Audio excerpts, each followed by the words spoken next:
Ladies and gentlemen, Erastus Ethekon is the chairman of the new IEBC. IEBC has indicated that it has received 4 requests by Kenyans to recall their MPs.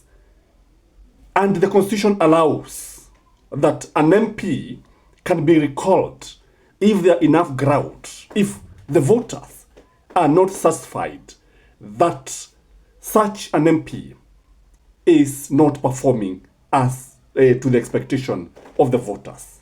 Ladies and gentlemen, I want you to watch Erastus Ethekon here talking about those requests by Kenyans. And maybe I can ask you, which are these members of parliament who are actually on the receiving end?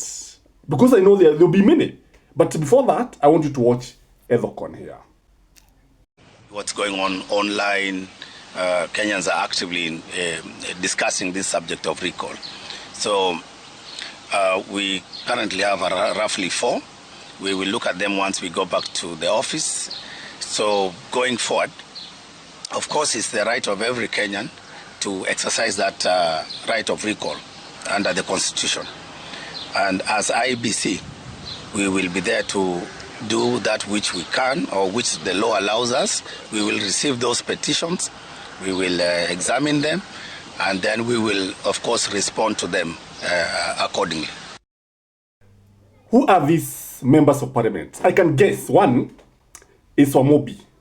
Is it Eric Wamobi from Nyeri? Because I've heard people talking about recalling him.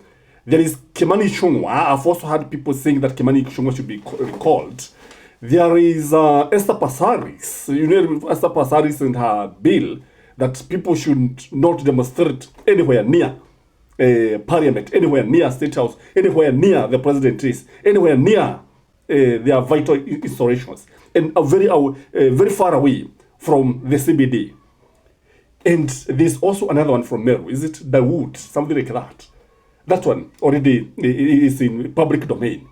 But ladies and gentlemen, let me ask you, if you were asked to recall your member of parliament, if the process of recalling your member of parliament starts or begins, are you going to sign as a registered voter? Because you must be a registered voter and you must sign.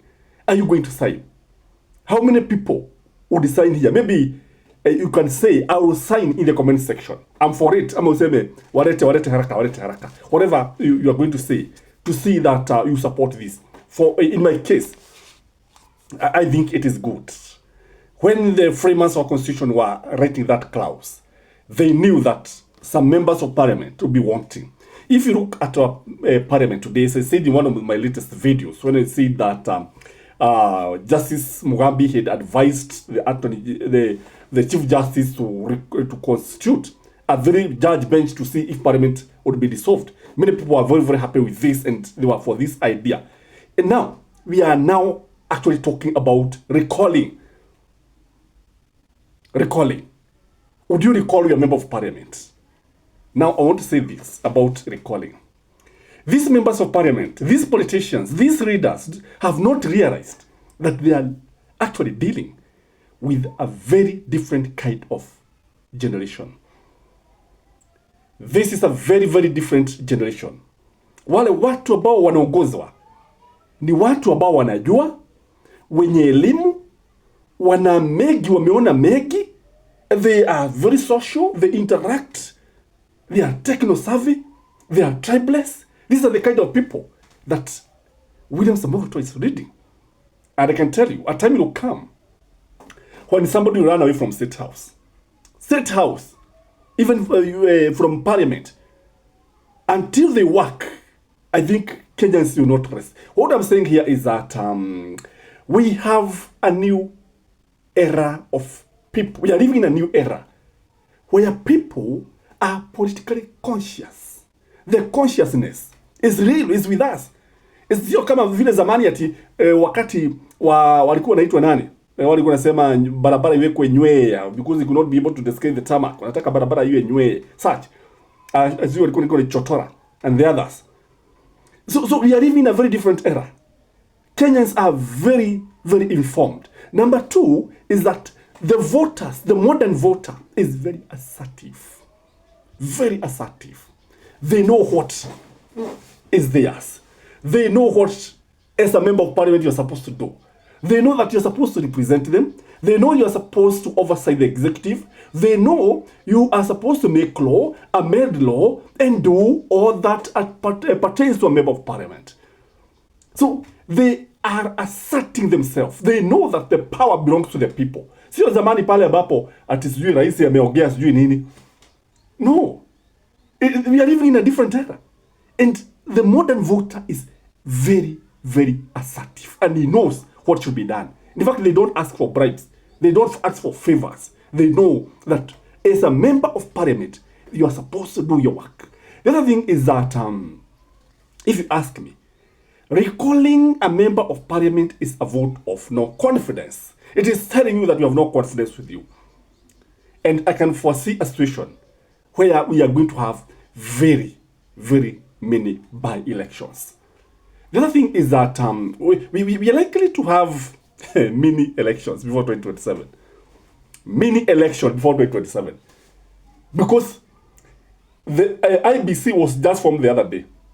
Just the other day. Already there are 4. And if you listen to Erastus Edokon, what he's saying at least 4. So there could be many. Only that he does not maybe want to expose. But as per the constitution, what IBC need to do is to verify the voters' signatures. And if the voters' signatures are verified, then the seat will be declared vacant.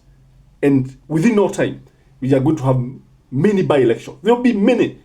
Expect, like now, maybe where we are not likely to have by-elections, or where MPs may not even bother recalling their members of parliament. Maybe in about 10% of the constituencies. Because even the latest opinion poll indicated that over 90% of members of parliament cannot win an election. They cannot be re-elected.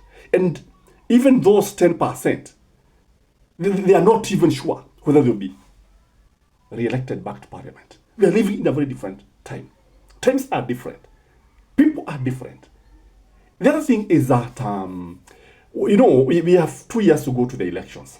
What does that mean? Kenya will be campaigning throughout. The opposition is actually armed. Armed to the teeth to teach the government a lesson. Armed to the teeth.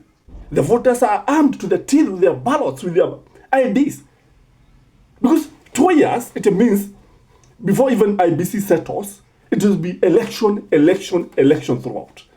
Remember, the latest, when I was checking, IBC is supposed to conduct 22 by-elections. And this, I think they are going to announce this maybe next week. And it will be very, very interesting to see how this one is going to turn out. And what does that mean? This means that IBC is likely to be on crisis. It's likely to manage the election through crisis. The country is likely to be in crisis. Crisis because there is boundaries determination, there is voters registration, there are those by-elections, there are so many things including the cleaning of the register. When are they going to do this, ladies and gentlemen? That's what I'm saying. IBC is already in crisis. How it is going to navigate, I don't know. But when you look at it, actually, it is something that is happening and is going to happen. Now, what happens if members are now recalled, elections are called, then different members of parliament are in parliament? What is the fate of William Samoei Ruto? William Samoei Ruto is likely to be impeached. If we have members being recalled and replaced by new entrants, by new members of parliament, new senators, I can tell you, William Samoei Ruto will lack the numbers in parliament. Raila will not be able to save William Samoei Ruto. William Samoei Ruto will be badly exposed. William Samoei Ruto will be impeached in the morning. It will become very, very hard for the government bills to pass through.